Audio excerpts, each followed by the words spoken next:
بصدر فرخة وشوية مكرونة هنعمل بيهم احلى طواجن مكرونة بالفراخ. الطعم بتاعها في منتهى الجمال والشكل بتاعها زي ما انتوا شايفين كده يجنن. ولو اول مرة بتشوفي قناتي انا مطبخ يسر، اعملي اشتراك ولايك وفعلي الجرس عشان يوصلك مني كل جديد، واعملي شير كمان. ويلا بينا نبتدي. اول حاجة هنا كده معانا ربع، ده حوالي كده ربع صدر من الفراخ.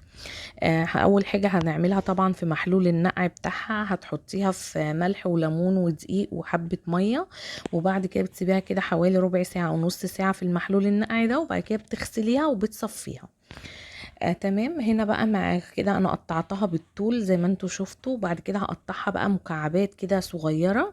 انت حابه بقى تقطعيها مكعبات صغيره تقطعيها، حابه تقطعيها كده بالطول صوابع زي الصوابع كده بالطول، مفيش مشكله. انت اعملي بقى التقطيع اللي انت ايه حباها. هخلصها بقى كل الكميه كده بتاعت اللي هو صدر الفرخه بتاعنا النهارده، وهنشوف هنكمل مع بعض ازاي. كده بقى جاهز معايا اهو خلاص. هنا بقى في ميه على النار كده فيها ميه مغليه، هنسلق دلوقتي مع بعض المكرونه. هنضيف لها كده حوالي معلقه كبيره من الملح بعد ما الميه ما غلت. هنا معايا مكرونه اقلام، هنا حوالي كيلو الا ربع كده من المكرونه. هسيبها بقى على النار، هقلبها واسيبها على النار كده لحد ما تستوي معايا لمده 7-8 دقايق كده. في حله بقى تانية كده على النار وفيها هنا زيت ومكعب من السمنه، نزلت من الزبده او السمنه، نزلت عليها كده على بالفراخ على طول واول ما يسخن. وهنا البهارات معانا ملح وفلفل اسود وبابريكا وتوم باودر وبصل باودر وسبع بهارات وبهارات فراخ وبهارات شاورما. تمام. هنقلبهم بقى وهسيبها بشويه كده على النار، وبعد كده هاخدها كده زي ما انتوا شايفين. هنحط لها كده بصلايه مقطعاها كده صغير، وهسيبها بقى اقلبها واسيبها على النار معاها كده لحد ما ايه تدبل البصله شويه. هنا كانت المكرونه خلاص استوت معايا كده.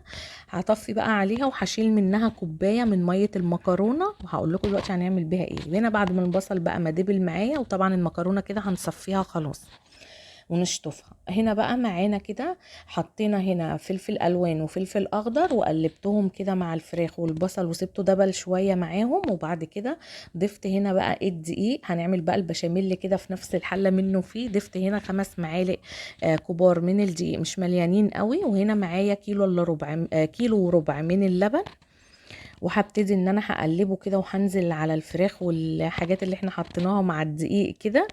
وطبعا الدقيق بتفضلي تقلبيه كده في الفراخ لحد ما تطلع كده الريحه بتاعته معاكي وتبان. وبعد كده نضيف كيلو وربع اللبن بالتدريج زي ما انتوا شايفين ونقلب. وضفت هنا اهوت بقى كوبايه من الميه بتاعت سلق المكرونه عشان تربط معايا كده ايه الصوص بتاعي او البشاميل دوت. وهسيبها بقى لحد ما هتغلي كده زي ما انتوا شايفين. وبعد كده هضيف عليها بقى المكرونه. وطبعا احنا كنا ضايفين بقى البهارات والملح ومظبطين الملح بتاعنا وكل حاجة زي ما انتوا شايفينها كده. هضيف بقى عليها كده المكرونة واللبن. لو انت حابة تحطي نص اللبن تحطي لبن، والنص الباقي شوربة مفيش مشكلة. هنا حسيت ان هي عايزة حبة لبن كمان كده علشان تبقى ليها صوص كده جميل معايا، فضفت لها كمان حبة.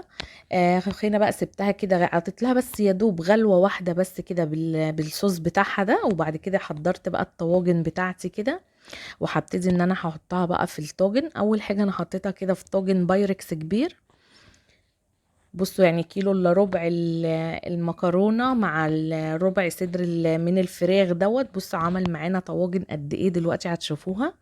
وجبت بقى كده حوالي تقريبا كانوا 4 طواجن كده صغيرين او 3، لا طلعوا لا 4 طواجن.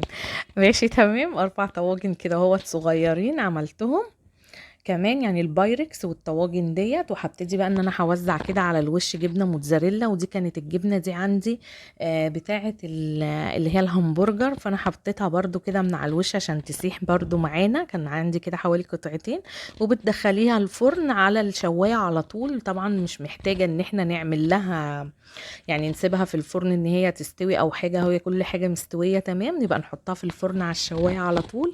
يا دوب تاخد بقى لون كده معاكي وتطلع بالجمال ده. ايه رايكم بقى النهارده في الوصفه الجميله دي؟ طبعا خطيره وحلوه. ولو بتروحي بره بتجيبيها الاكله ديت الطواجن دي بتدفعي طبعا مبلغ قد كده، ففرحي بقى اولادك واعملها لهم كده في البيت بالطريقه الجميله دي. ويا رب النهارده يكون الفيديو عجبكم.